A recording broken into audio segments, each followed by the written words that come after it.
భారతదేశంలో అందరూ కూడా ఆనందంగా సుఖంగా జీవించాలని చెప్పేసి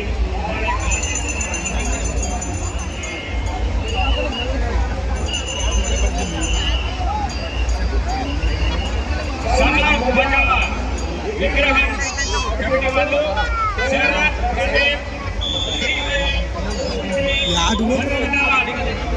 కోడికి ఆడిపోతారంటే కోడికి ఇది పోతారు లేకపోతారు ఎక్కడ పోయేది లేదమ్మా.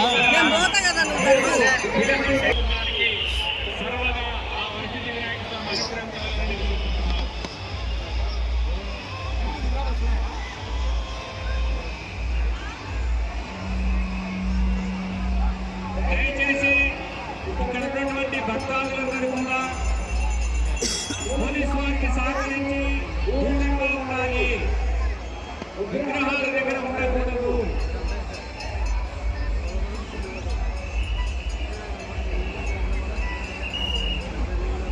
మరియు